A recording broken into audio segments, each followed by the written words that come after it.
Cuanto guarda relación con Jesús, provoca fascinación. Y aunque la práctica religiosa decaiga en estos tiempos, ese interés en Jesucristo no hace sino aumentar.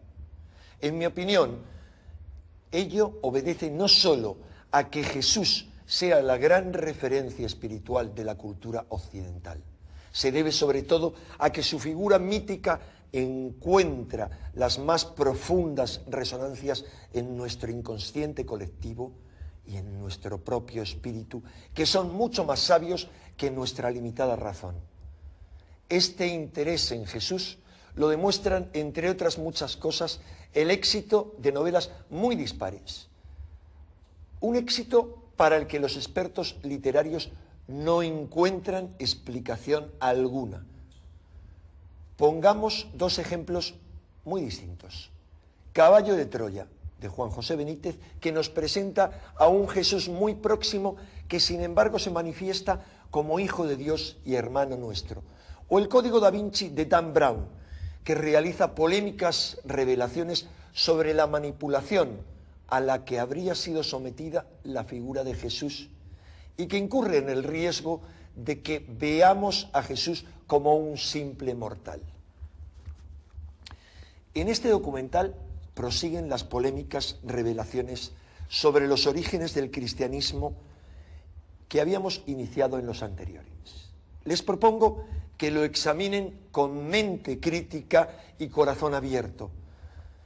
Estoy convencido de que el conocimiento y el debate deben ser bienvenidos tras siglos de oscurantismo y pueden reavivar nuestro espíritu y nuestra mente, adormecidas como están en medio de un mundo materialista y carente de reflexión profunda. Sabemos que los 4 evangelios fueron escritos mucho tiempo después de la muerte de Jesús y que el credo y los dogmas cristianos que hoy conocemos fueron definidos siglos más tarde. ¿Qué sabemos entonces de cierto sobre Jesús? ¿Quién fue realmente? ¿El Hijo único de Dios? ¿O acaso un hombre extraordinario que acabó siendo mitificado? Ahora estamos descubriendo que la versión de su historia y del significado de su misión en la tierra que hoy conocemos no coinciden con la que tenían sus primeros seguidores.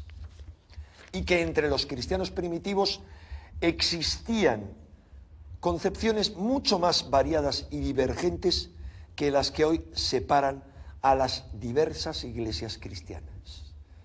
Este documental es una búsqueda a través del mundo de los místicos y de los gnósticos.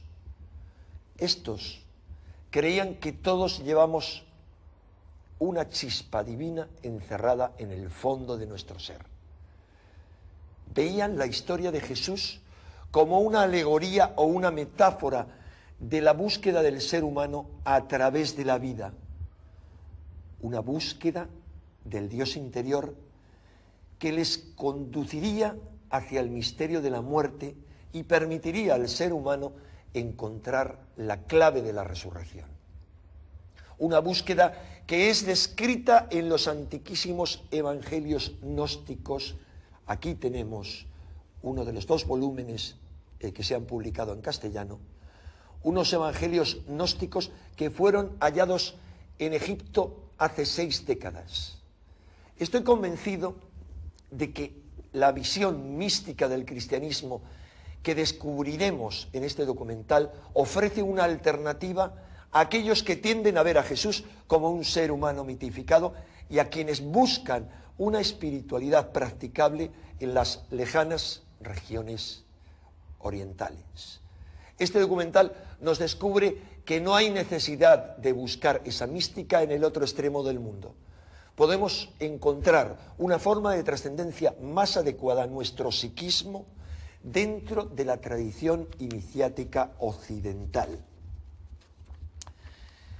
Una tradición que encuentra en el cristianismo su continuación y su síntesis más perfecta.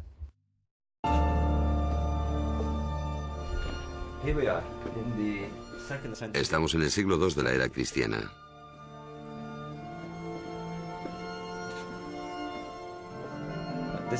En el tiempo en que los cristianos no habían formulado aún su iconografía, sus símbolos o sus mitos, en un sentido, esto representa el otro mundo. Las regiones tenebrosas donde los iniciados contactaban con las divinidades. Es la luz que penetra en la oscuridad, buscando un camino a la vida futura. Los portales de la inmortalidad a través de la muerte. Y así, los iniciados llegaban aquí en total oscuridad, quizás sin antorchas, a impregnarse del espíritu del lugar. Simbolizaban el tránsito de la vida a la muerte y a la resurrección.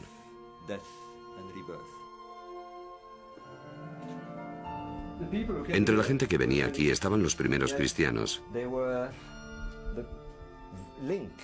Todavía existía un vínculo entre los cultos mistéricos del antiguo Egipto y la religión gnóstica. Y vemos a los cristianos practicando los rituales de los egipcios.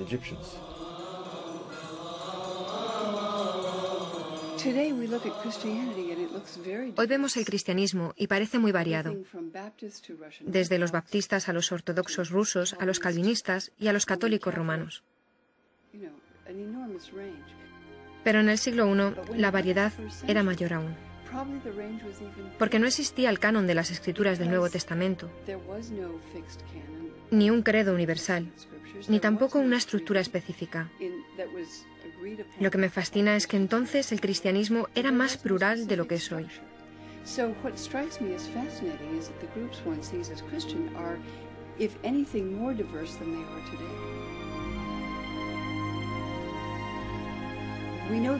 Sabemos que hubo muchos evangelios que los seguidores de Jesús leyeron, escribieron, veneraron, y también muchas otras obras, cartas, epístolas, poemas, himnos. Los cristianos contemplan los inicios de su fe con nostalgia.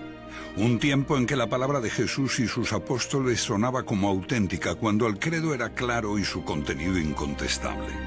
Pero ahora los documentos descubiertos arrojan otra luz sobre sus orígenes. Si los cristianos hoy veneran a Jesús como al único Hijo engendrado por Dios, que murió para redimirnos de nuestros pecados, los primeros seguidores de Jesús parecen haber tenido creencias diferentes. Los cristianos judaicos callaron sobre el valor de salvación del sacrificio de Cristo en la cruz. Creían que era un iluminado, un iluminador. Para ellos, no hay nacimiento virginal, ni resurrección, ni cruz, solo las palabras de Jesús, percibido como la encarnación de la sabiduría divina.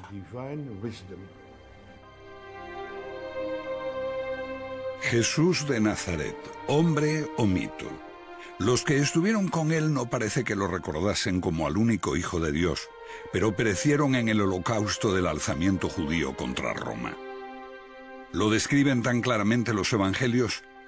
Se escribieron 2, 3 generaciones después de Cristo, en distintas ciudades mediterráneas.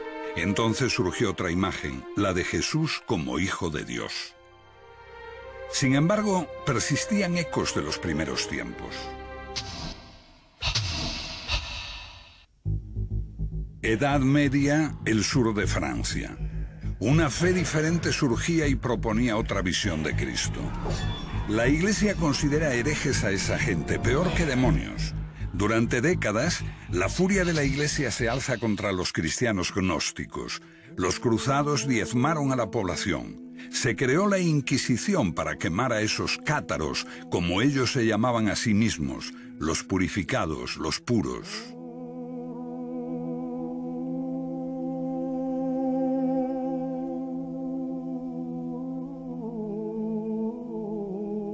Después de muchos siglos, la gente empieza a recordar a esos cátaros y visita los lugares donde fueron martirizados.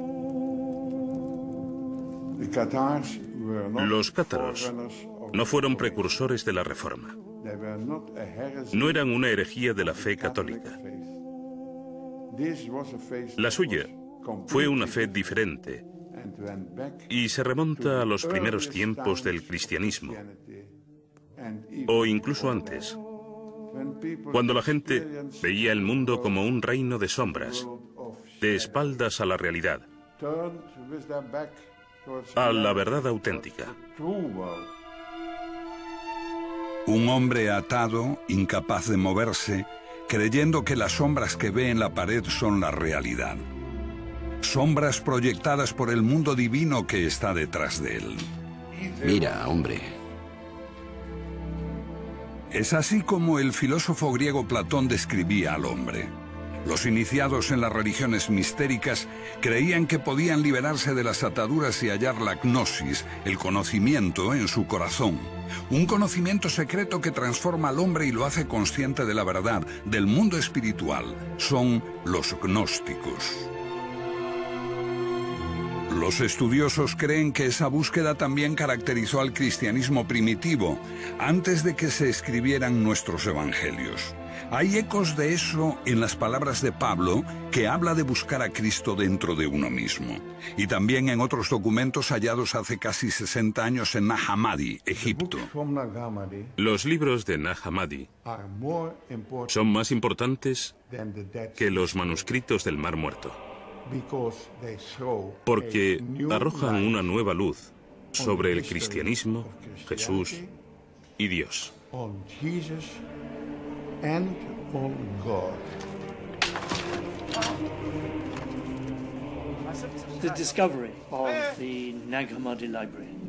El descubrimiento de Nag Hammadi supone un cambio radical en nuestra idea del cristianismo primitivo.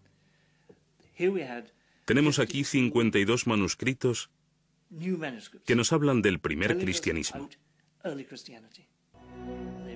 Estaban asociados posiblemente a un monasterio cristiano egipcio. Estos libros se enterraron en el siglo IV para evitar su destrucción.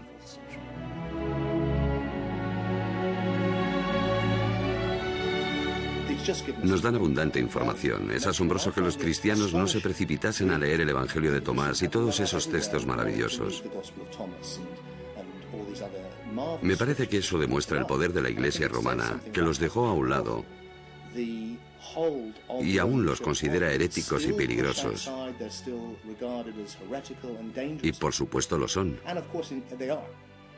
Son peligrosos para la Iglesia literalista porque ponen en cuestión su interpretación.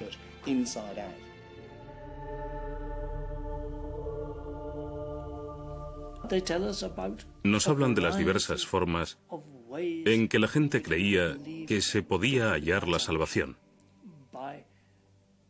Por la contemplación, por la expansión de la chispa divina que hay en nosotros, comunicándose con Dios, buscando en nuestra propia alma, una búsqueda individual de lo divino, sin la ayuda de sacerdotes u obispos.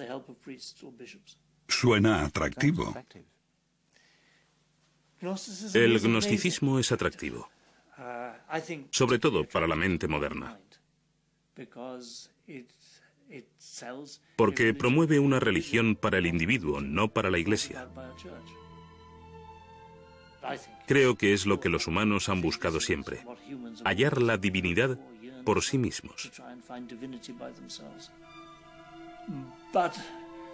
Pero esto es una simplificación, porque se trata de algo mucho más complejo. En cierto modo, es como tomar un baño de espuma y que entre jabón en los ojos. Enceguece a la vez que limpia.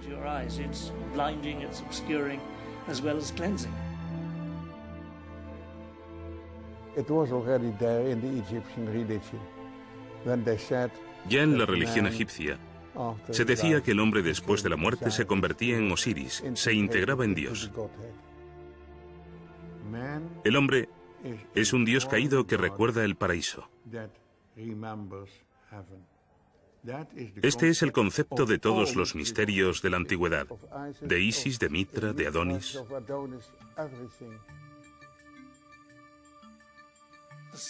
El punto central del gnosticismo es que todos nacemos con una chispa divina dentro y que el deber de los creyentes es hallar esa chispa y expandirla, tomar contacto con Dios mirando en nuestro interior. La agnosis. Gnosis significa autoconocimiento. ¿Qué es autoconocimiento? ¿Éxtasis? ¿Psicoanálisis? ¿Qué es?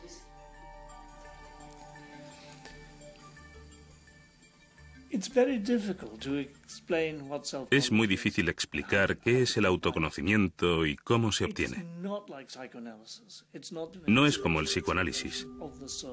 No es una exploración intelectual del alma ni el éxtasis. Es la contemplación de uno mismo.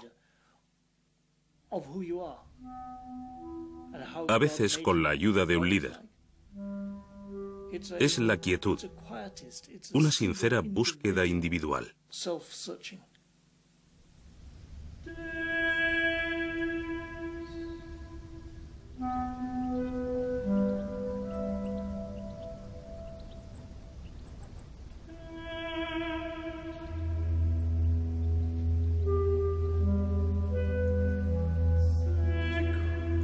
Creo que la idea básica que subyace en el gnosticismo es que estamos confundidos en nuestra idea sobre lo que es la vida y sobre quiénes somos. Adentrarnos en un entorno como este echa abajo nuestros esquemas. Estás cara a cara con el mayor de los misterios, la muerte. La idea de que dejarás de existir como forma física y te enfrentas con el misterio absoluto del que proviene todo, el misterio que somos, el misterio que es.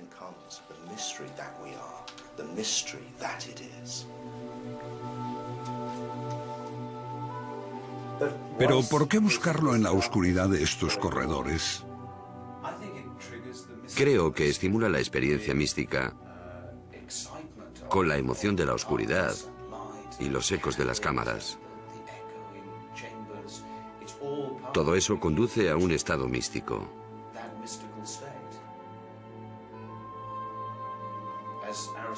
Como decía Aristóteles sobre los misterios, no vas allí a aprender, sino a experimentar. Si crees que solo es un proceso intelectual, te equivocas. Es algo mucho más grande que eso.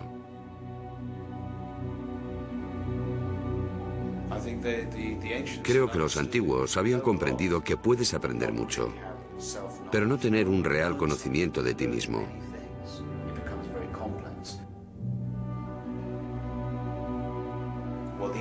Lo que los antiguos buscan es un retorno a la totalidad, el conocimiento de la unidad de todas las cosas. Durante más de 2000 años la gnosis fue reprimida. Principalmente supimos algo de ella por las acusaciones de los padres de la Iglesia. Pero el hallazgo de Nag Hammadi en 1945 cambió para siempre nuestra forma de ver los orígenes del cristianismo. Los que los hallaron al principio los desecharon. Cayeron en manos de traficantes, algunos fueron quemados, pero finalmente llegaron a manos de la ciencia gracias a personas como Gilles Quispert, que llevó los manuscritos más importantes a Europa, y a sus amigos, entre ellos el gran psiquiatra Carl Jung.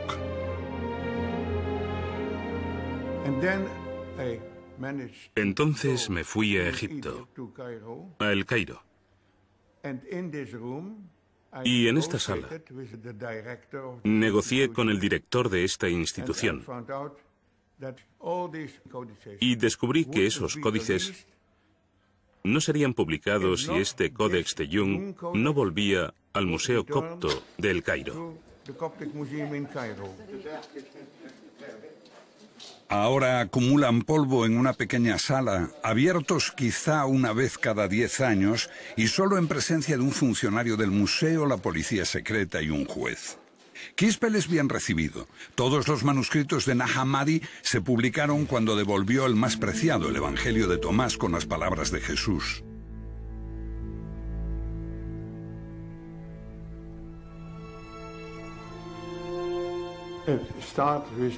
Empezó diciendo: estas son las palabras que Jesús dijo y que Dídimo Judas Tomás escribió. Y él dijo: quien descubre el sentido de estas palabras no conocerá la muerte. ¿Quién es Dídimo Tomás? Dídimo Judas Tomás significa Judas el mellizo o el gemelo. Fue uno de los hermanos de Jesús. La tradición de la Iglesia posterior transformó a Tomás en el apóstol que no creía que Jesús había resucitado. El escéptico Tomás fue el discípulo más fiel de su maestro. ¿Fue quien entendió mejor a su hermano? Según el Evangelio de Tomás, sí. Se dio por sentado que no era el hermano gemelo de Jesús en sentido literal, sino más bien que quien lea este Evangelio puede llegar a reconocerse como gemelo de Jesús.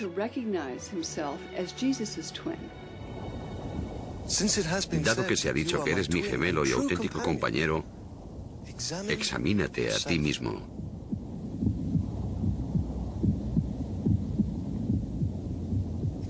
Examinarse a uno mismo. Así puedes comprender quién eres.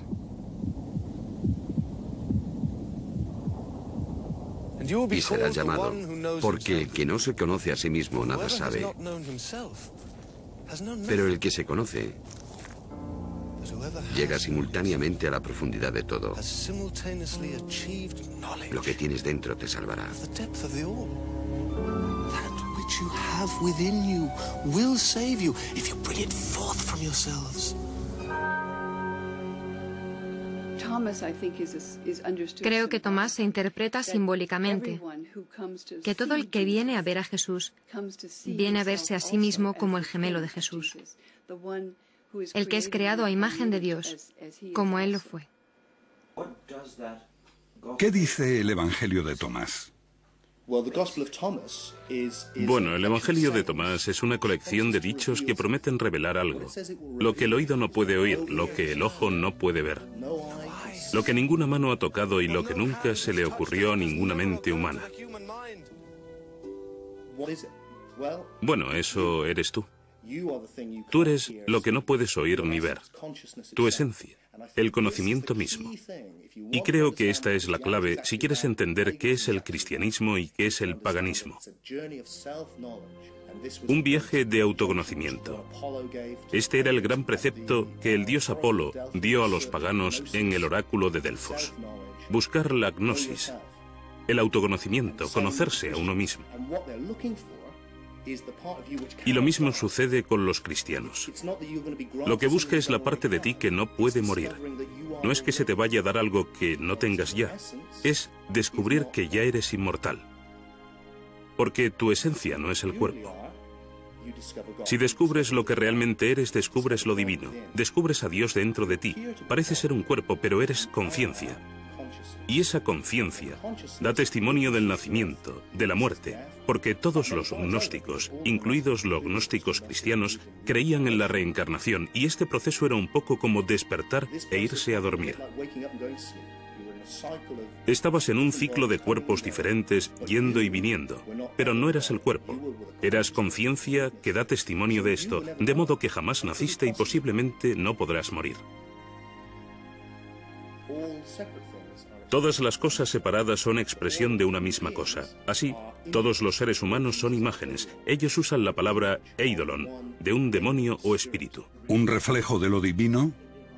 No tanto un reflejo, sino la forma en que lo divino se hace consciente de sí mismo. Para el Padre, ellos emplean el término la deslumbrante oscuridad. ¿Te imaginas la luz sin nada que reflejar? Es lo oscuro. Entonces, la luz en sí misma es oscura. Y usan el término brillante oscuridad. Potencialidad pura, solo luz. Solo conciencia, sin nada de lo que ser conscientes.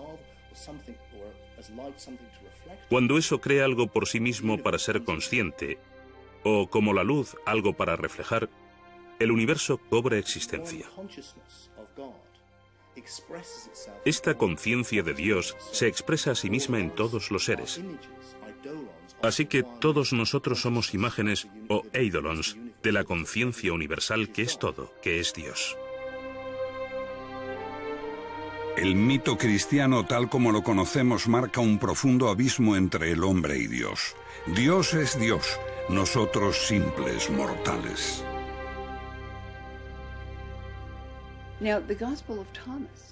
El Evangelio de Tomás tiene un mensaje muy distinto. Habla de Jesús como el Hijo de Dios y habla de los otros humanos, como de los niños de Dios que no son conscientes de haber sido creados a imagen de Dios.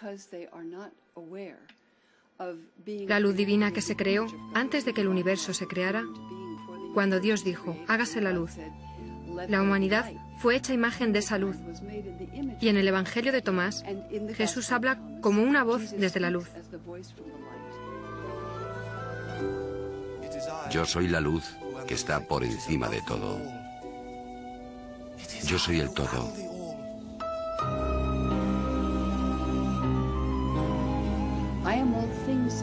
Soy todas las cosas. Todas las cosas salen de mí. Estoy en todas las cosas. Rompe un trozo de madera y estoy allí. Levanta la piedra y me encontrarás.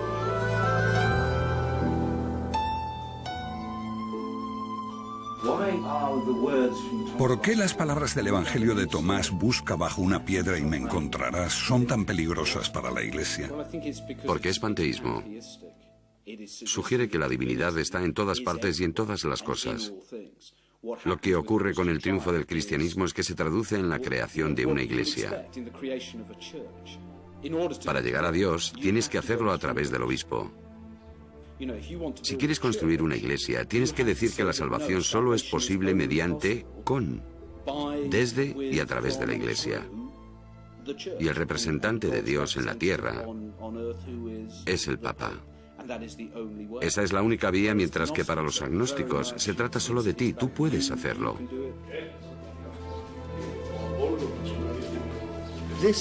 Esa fue la revelación de la gnosis, que tu esencia es inmortal. No tenías que ganártelo siendo un buen chico, obedeciendo las normas. Por eso los gnósticos son bastante anarquistas, son librepensadores, libertinos, no obedecen reglas. Y por supuesto, su gran héroe Jesús es descrito en sus relatos como un libertino que se relaciona con prostitutas y gente poco respetable. Él rompe las normas, no respeta el sábado y ataca a las autoridades religiosas. Es un clásico carácter gnóstico.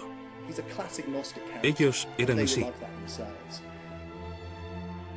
Porque para ellos no hay que obedecer las reglas. Para ellos se trata de descubrirse a sí mismos, lo que eres de verdad. En el Evangelio de Tomás el mensaje es más importante que el mensajero. Es anterior a los 4 evangelios, como ocurre con un hombre considerado como fundador de la fe cristiana, pero que se empieza a ver con una luz diferente, Pablo. Pablo es gnóstico, habla del Cristo interior. Habla de la inmortalidad, como las escuelas mistéricas, porque Pablo existe antes de la historia literal. Pablo es un personaje totalmente malinterpretado en la historia. En tiempos de Pablo, digamos, no hay división entre gnosticismo y literalismo, porque el literalismo no se había desarrollado aún. 2 generaciones después, los evangelios de la Biblia hablan en detalle de la vida de Jesús. El mensajero se hace más importante que el mensaje, y Jesús pasa a ser literalmente el Hijo de Dios. Pero antes de eso, Pablo, a pesar de posteriores adaptaciones e inserciones, nos habla todavía de Jesús como de un misterio, una metáfora, una voz interior.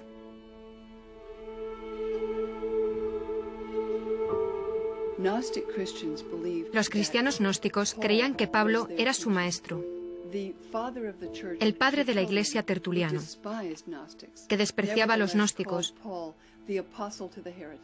Llamaba a Pablo el apóstol de los herejes, porque los herejes, pensaban, amaban a Pablo, citan a Pablo, apoyan a Pablo, porque su enseñanza es muy misteriosa y a veces muy profunda.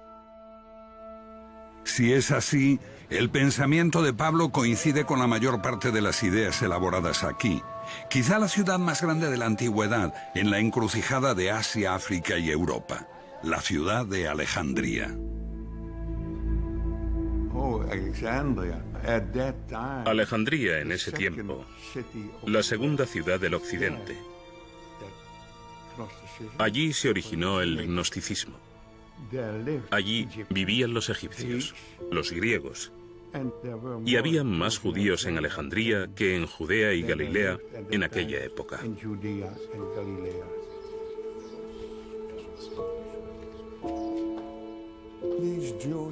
Esos judíos vivían en el exilio, pero habían encontrado un Dios desconocido en sus corazones. Al mismo tiempo, no podían encontrar a ese mismo Dios en el mundo, porque el mundo estaba lleno de mal y sufrimiento. Y el buen Dios, el verdadero, lleno de misericordia, envió a Jesús para redimir a la humanidad de Yeldebaoth.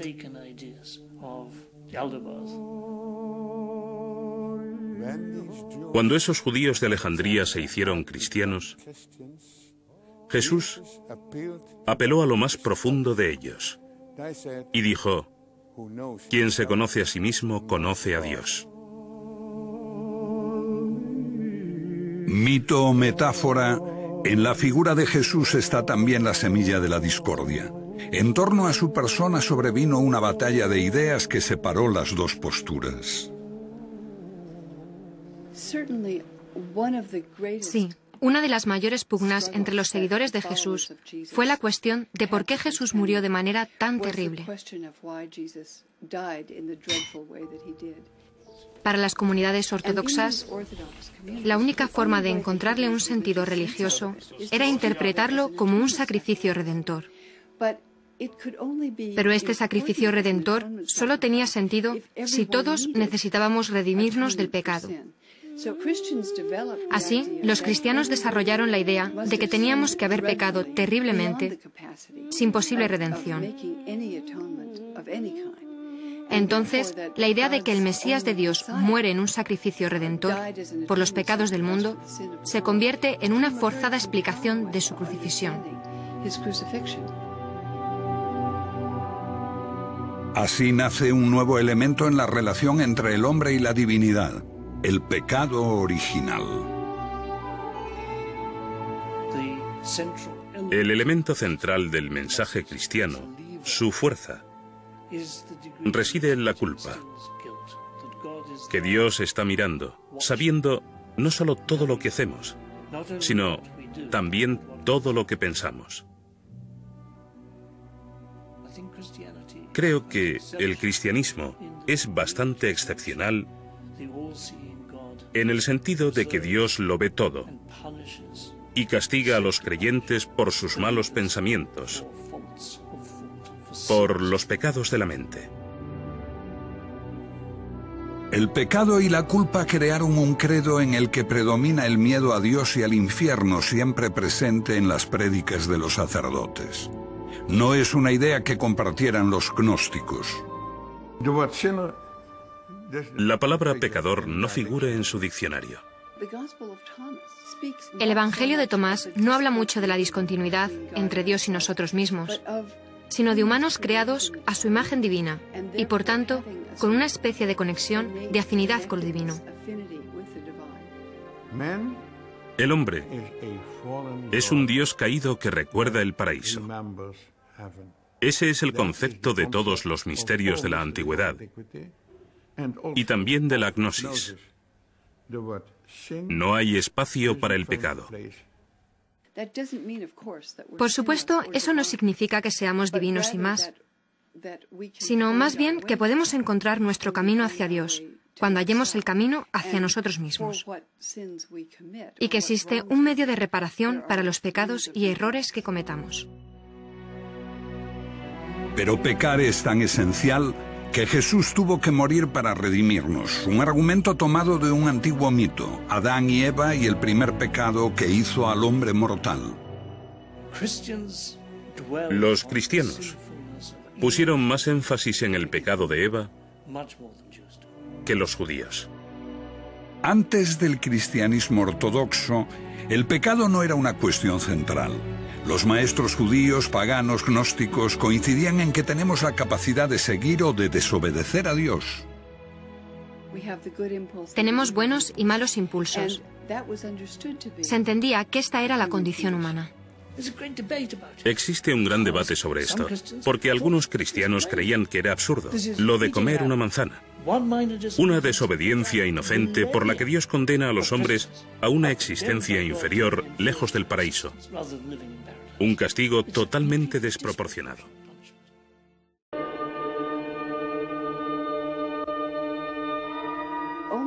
La idea cristiana de que el pecado es inherente a los humanos, la idea del pecado original, la desarrolla especialmente San Agustín en el siglo IV y se canoniza como enseñanza ortodoxa cristiana a partir del siglo IV. Esas comunidades ortodoxas desarrollan no solo un fuerte sentido de la distancia entre el hombre y Dios, sino que hay una condición pecaminosa en el hombre, innata e irredimible, aparte de que la muerte de Cristo se entiende como sacrificio. Jesús, un iluminador, la voz, el símbolo de lo divino. Un gnóstico veía a Jesús como al hombre que recibió la iluminación con el bautismo, cuando se transforma como Buda en aquel que conoce, el Cristo. Los cristianos ortodoxos creen que si Jesús era divino, era el Hijo de Dios, su único Hijo, y también tenía que haber nacido divino, algo que los gnósticos consideran pueril. La ruptura queda clara con el último evangelio, el de Juan.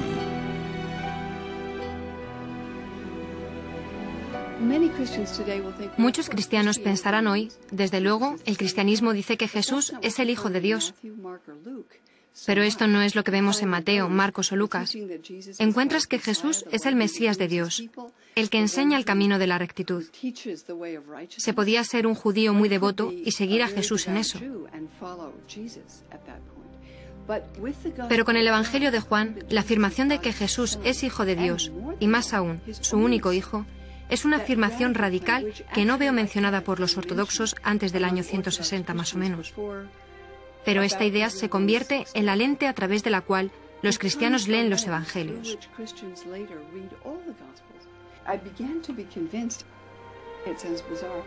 Empecé a convencerme, aunque parece raro, de que el Evangelio de Juan se escribió para contradecir esta otra opinión, y cambia la interpretación del mensaje cristiano de forma total. Jesús, el único Hijo de Dios, pero para los gnósticos era una metáfora, un símbolo de lo divino que reside oculto en todos nosotros. En ese sentido, todos somos hijos de Dios. Todos somos hijos de Dios, si descubrimos nuestra verdadera identidad. Si no, nos hallamos en estado de muerte. Esto es fascinante, creo. Estamos muertos. Para los gnósticos y los místicos, este es el otro mundo en el que estamos muertos en espíritu, porque creemos que somos el cuerpo y no es así. Somos Dios, si acaso. Somos la única conciencia del universo. Nos confundimos a nosotros mismos por esos cuerpos individuales y todos los problemas que causan. Lo que necesitamos es resucitar. Y la historia completa es así. Necesitamos morir por la identidad del cuerpo, que es el centro de la cuestión. Y necesitamos resucitar a nuestra verdadera identidad, que es el Hijo de Dios, que es el Cristo, la conciencia del Padre. Entonces todos somos Cristo, y todos necesitamos resucitar, y cuando lo hagamos el Cristo resucitará. En ese sentido, el mito, la historia completa de la crucifixión de Cristo y la resurrección, ¿es un modelo para todos y cada uno de nosotros? Sí, precisamente. Es un modelo que se encarna en la iniciación. Con los literalistas cristianos esto pronto se convierte más bien en una idea macabra. Que al final de los tiempos resucitarás con tu cuerpo y serás de nuevo un cuerpo físico. Porque es lo que creen que le pasó a Jesús. Vino en cuerpo físico y murió literalmente, y eso es exactamente lo que te pasará a ti, o al menos te pasará si comprendiste el mensaje cristiano. Los gnósticos, desde luego, dicen todo lo contrario. Si no comprendes el mensaje, regresarás en un cuerpo por la reencarnación. Si lo comprendes, te darás cuenta de que no eres un cuerpo, que eres el Cristo, uno con Dios, y no será ya necesario este ciclo de reencarnaciones. Casi una fe diferente, un enfoque opuesto. ¿Cuál fue primero? ¿Cuál fue el origen? Tenemos al literalista cristiano Policarpo, y unas décadas después, a mediados del siglo II, tenemos a Tertuliano, diciendo que los seguidores de los gnósticos llenan el universo. Así te haces la idea de que esta iglesia literalista existía desde los apóstoles y que los gnósticos fueron una desviación muy posterior. Lo que estamos sugiriendo es que en realidad es totalmente al revés. Los gnósticos se propagaron en el siglo I y II y fueron machacados por una iglesia literalista que entonces comenzaba su andadura.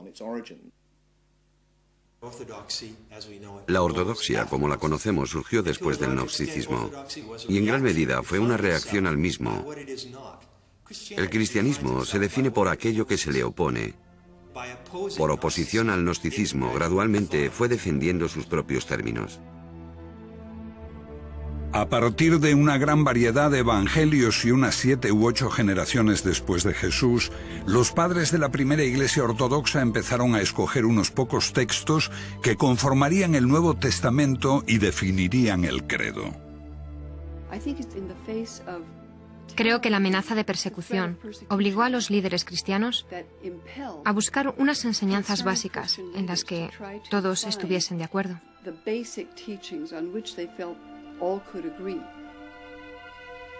En esta selección, las opiniones gnósticas eran demasiado complejas y fueron desestimadas. Una de las grandes bazas del cristianismo es la simplicidad con que se transmite el mensaje. Decir que Jesús es el Hijo de Dios. Jesús vino a salvarnos por nuestros pecados. Jesús murió por nosotros, sabiendo que estas insignificancias son el pase que da entrada a la iglesia cristiana. En sentido amplio, ¿los evangelios son una invención? Creo que es un error verlos como una invención, pero se prestan a interpretaciones ambivalentes. Por ejemplo, Pablo dice hablar de dos formas al mismo tiempo. Para los que pueden oír el mensaje espiritual y para quienes solo pueden entenderlo literalmente.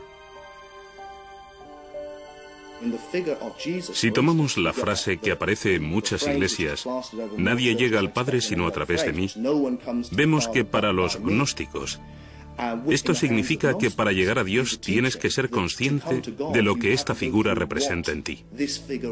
Y este es el mensaje de Pablo. Para llegar a Dios debes hallar al Cristo dentro, como una alegoría de la verdad. Pero el literalismo dice, no, este es el único camino. Creo que después de tener esta idea de una encarnación literal del Hijo de Dios, no la de un mítico Hijo de Dios, entonces, el concepto es que para tu propio bien, debes salvar el alma de otros. Y todos deben creer esto, obligados por su propio bien. Así tienes el mandato divino de ser autoritario. Los cristianos lo tomaban todo como algo personal. Pero cuando personalizas a la divinidad, la cargas con toda la ira, críticas, resentimiento y agresividad que existe en la personalidad humana. ¡Hereje!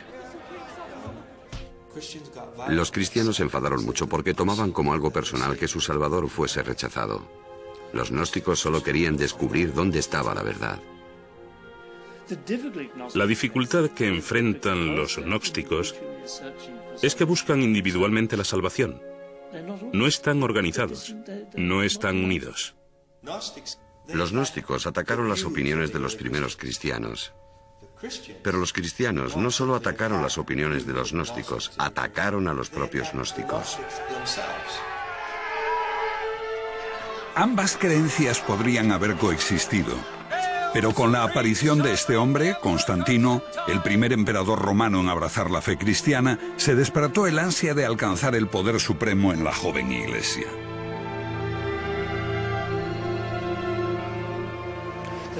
La historia dice que Constantino tuvo una visión, un sueño.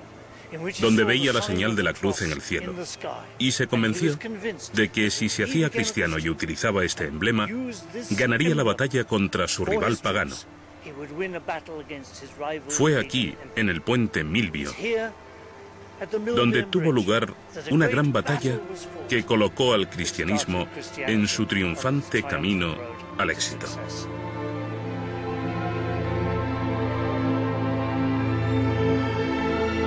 En el Concilio de Nicea, año 324, Constantino establece todas las diferencias respecto al credo.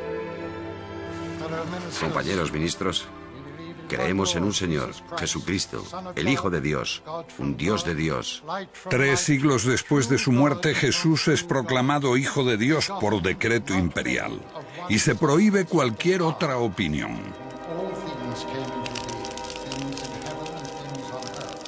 When Christianity allies with the state to create a religious monopoly, that's when Christianity becomes... Cuando el cristianismo se alía con el Estado para crear una religión oficial, es cuando se vuelve algo radicalmente diferente, triunfante, exitoso.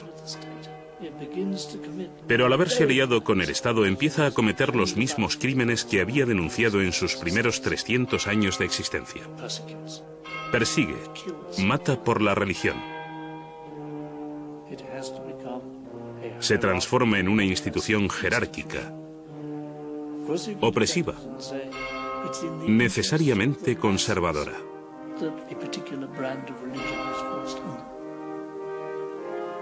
But it's not my fantasy, my imagination of how religion best proceeds. Es interesante Constantino. Cuando Constantino se convierte, uno de sus primeros actos es hacerle a las iglesias de Roma grandes regalos de plata y oro. 12 estatuas de tamaño natural de los apóstoles y 2 estatuas de plata de Jesús en tamaño natural. Así, 20 años después de su conversión, las iglesias de Roma parecen templos paganos, y esto es solo una muestra de la riqueza que obtiene la Iglesia en el siglo IV. La alianza con el Estado significa riqueza para la Iglesia, riqueza para los obispos, riqueza para el Papa de Roma. ¿Es corrupta la Iglesia? Sí. ¿Conserva un sentido de sus orígenes, el sentido de la importancia de la pobreza? Sí. Entonces la Iglesia se divide entre la pobreza y la abstinencia de los monjes y la riqueza de los obispos. Pero aún así, los obispos conservan un sentido de recuerdo de la caridad, de la virtud, lo mejor de ellos. Esto siempre desgarra, hay siempre esta tensión interior. Jesús jamás fundó una iglesia. No dejó instrucciones para una iglesia. Es una invención posterior, diseñada para reforzar el poder de la Iglesia católica. Es inconcebible que Jesús, un simple hombre de Galilea, pretendiese fundar una iglesia universal. ¿Piensa que Jesús dio alguna autoridad a Pedro? Otra vez, esas leyendas son invenciones, como la donación de Constantino. La donación de Constantino es una farsa. Había un documento que la Iglesia en la Edad Media afirmaba que era un contrato escrito por Constantino en su lecho de muerte. Aquí os doy el imperio para que lo custodiéis. Entonces, cuando este se reveló como una falsificación, se inició la Reforma Protestante. De algún modo, todo lo que hemos hecho es escuchar a los perdedores. Fueron destruidos en el siglo IV. Hemos retrocedido y dijimos, solo porque perdieron esa batalla, solo porque la Iglesia romana, con sus ideas de un Jesús histórico y una religión literalista, tomó el mando, no quiere decir que su versión de los hechos sea la verdadera. ¿Qué le pasó a los perdedores? Fueron erradicados. Todos los que conociesen la otra historia, gnósticos y paganos, fueron expulsados del imperio. Los templos se derribaron, los filósofos fueron asesinados, los libros prohibidos y quemados. Si el cristianismo era la religión favorita de Dios, entonces uno podía pensar que al triunfar se hubiera entrado en la Edad de Oro. Todo lo contrario, se entró en un tiempo de oscuridad, en el que la gente incluso olvidó cómo hacer casas de ladrillos. Y hubo que esperar hasta el Renacimiento, cuando esos instruidos paganos regresaron a Italia, a Florencia, Los libros de Platón, que habían estado prohibidos durante 1000 años, volvieron como la hermética y de pronto Botticelli empezó a pintar cuadros de dioses paganos. Lo llamamos el renacimiento de la cultura occidental, porque ésta vuelve a ocupar el lugar que tenía antes del triunfo del cristianismo. La creencia en la historia de Jesús era originalmente solo el primer paso en la espiritualidad cristiana, el misterio exterior. El significado debía explicarlo un maestro iluminado cuando se estuviese maduro espiritualmente, una comprensión mística de Dios más allá del simple dogma. Aunque había muchos grandes místicos cristianos en los últimos siglos que intuitivamente vieron este nivel simbólico más profundo, como cultura hemos conservado solo los misterios exteriores. Creo que conservamos la forma, pero hemos perdido el significado. Mientras las iglesias se vacían, la gente busca por todas partes. A veces tan lejos como el otro extremo del mundo, sin darse cuenta de que una antigua tradición que buscaba lo mismo yace en lo profundo de nuestro pasado.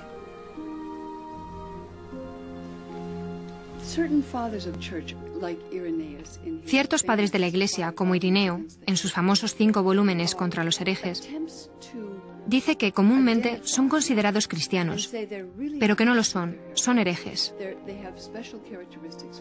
Y tienen características especiales. Primero de todo, aman leer e interpretar las Escrituras. Segundo, buscan guiándose por su propia intuición.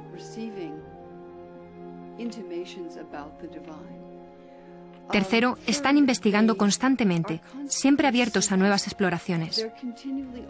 Uno podría haber dicho lo mismo de quienes ahora integran la corriente de la nueva era. Indudablemente, se espera que los filósofos investiguen e indaguen.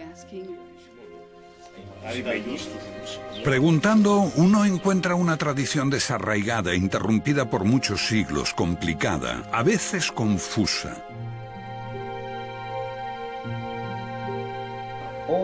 Todo esto parece un poco difícil de entender para un hombre moderno. Querido amigo, no hay atajos a la agnosis y ningún nirvana instantáneo. Me hizo reír con esto el anciano caballero, porque tiene razón, por supuesto.